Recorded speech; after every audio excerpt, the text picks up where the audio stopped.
You're watching Chaotic TV. Hi folks, and welcome back to Chaotic TV. This is our first cast in a long time, but we're going to introduce the players before we get into why that is so. In the top left, we have the red Protoss from Team Mouse. For the German player, it is HasuObs.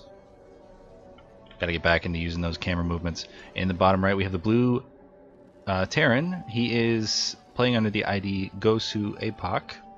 He is Quantic's Apocalypse. That's right, folks. We are back. We're going to be casting.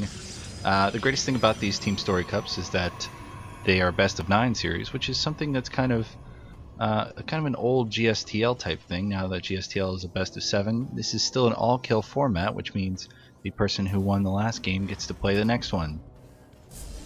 Now, these two players are two heavy hitters for the first week's match, and Quantic versus MouseSports, as is evident.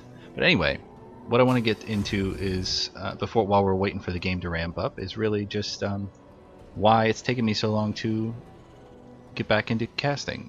What essentially happened was Heart of the Swarm came out, and I got out of the habit of casting, which is really quite painful when you think about how long it's been. And I dove into some other projects that I had been put on hold, like a couple of stories I'd been writing. I picked up my bass and guitar, I bought a drum set, a whole lot of crazy things were just happening, unlike what we're seeing in this game. Very standard opening play. We have barracks and then gas from the Terran player, and the most standard thing you could ever see out of a Protoss, the gateway, probably gateway expand. What the craziest thing about stopping video making. Oh, why is there lag? I think I need to close the program. Oh, we have a double barracks actually coming out of our Terran player. If this is scouted, which it doesn't look like it will be, because HasuObs does not look like he's scouting. He's scouting for a proxy. He's gonna place a pylon there just for a little bit of vision. And if he goes for an expansion, this double racks is really going to do some serious damage against him.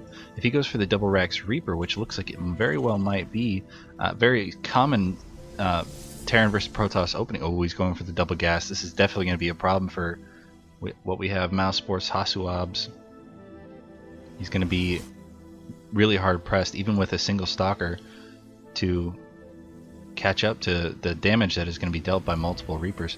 A single stalker can lose to more than 2 Reapers, or excuse me, a minimum of 3 Reapers will kill a single stalker with some very lazy micro. You can even do it with 2 if you have the best micro in the world.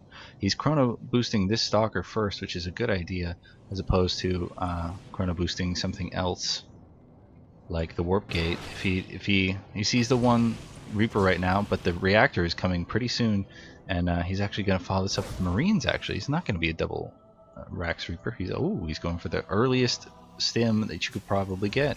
He skipped the factory, and he's just going to be doing a whole lot of pressure with some Marines, and probably 2 or 3 Marauders coming out of this. This Reaper has seen that there's really nothing to be afraid of from the Protoss player, and I'm going to have to work out on.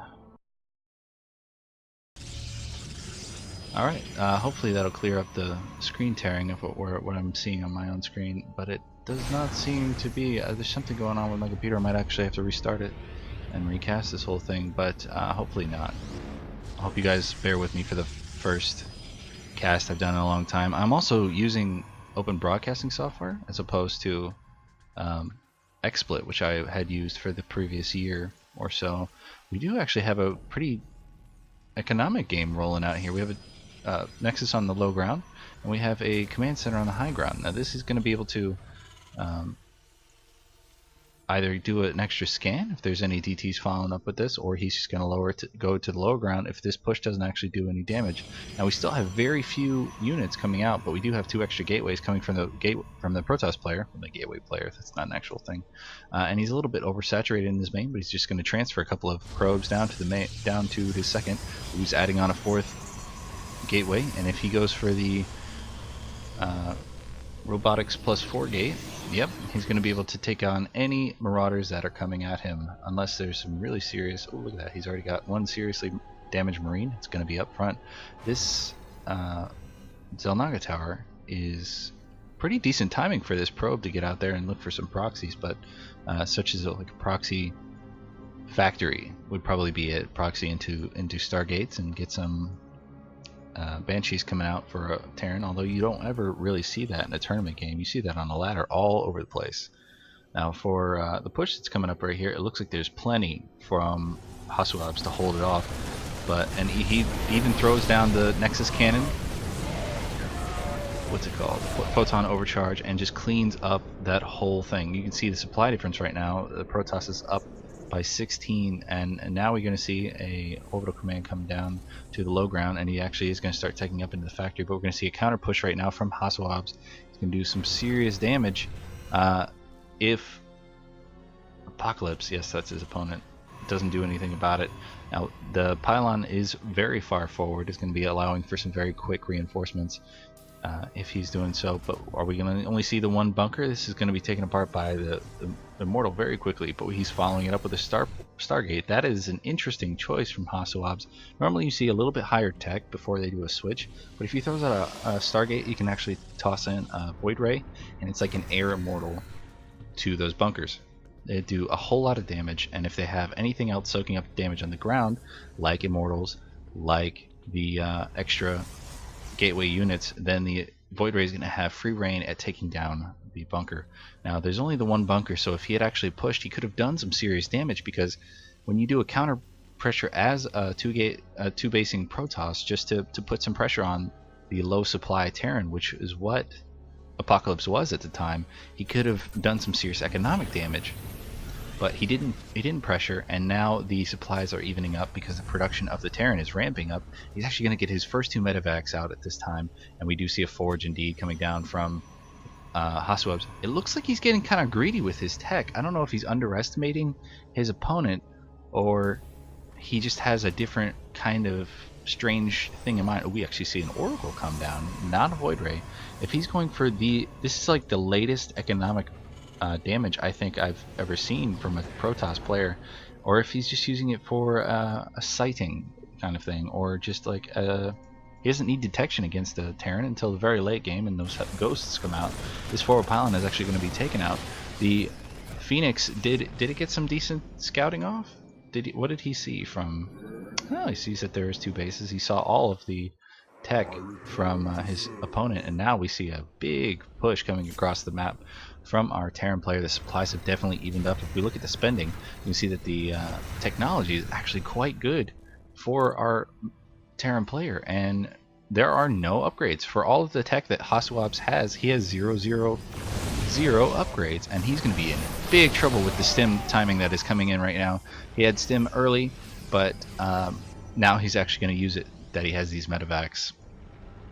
And now we see a cannon coming down. Very smart move from HasuObs, but I think he's just on the back foot here with getting a factory for some high ground vision, especially with he's trying to bait out all these force fields so that there's nothing to block him from moving up into that main base after a little while. He's continuing to rally a couple of forces across the map. Two extra medevacs are definitely going to be allowing him to do some serious damage. The two Immortals here are going to be a problem, but there's 3 Marauders that are going to be able to take out everything. This heavy Marine count is going to wipe through all of these Zealots very quickly, and the Photon Cannon is actually going to do some serious damage to the medevacs if they're not microed correctly. He's just going to pull back a little bit and do a Doom Drop, it looks like, right into the main base. He can't force field off like he would love to, but there's no vision right at this point. There's no forward pylon for HasuObs. It's a pretty big mistake. The Korean player Apocalypse is just going to move forward. He's going to snipe this pylon. He's actually going to move forward and snipe this robotics facility, which has queued up units. He's going to continue to take out these Zealots very quickly, and you see that the army supply is going to devastate the Protoss player. He's got to keep microing back with the stim from those Zealots, and that's it. HasuObs cannot hold on. Apocalypse takes game 1 for Quantic Gaming, the newly reformed team, combining with the old Gosu esports team and reviving the Quantic name.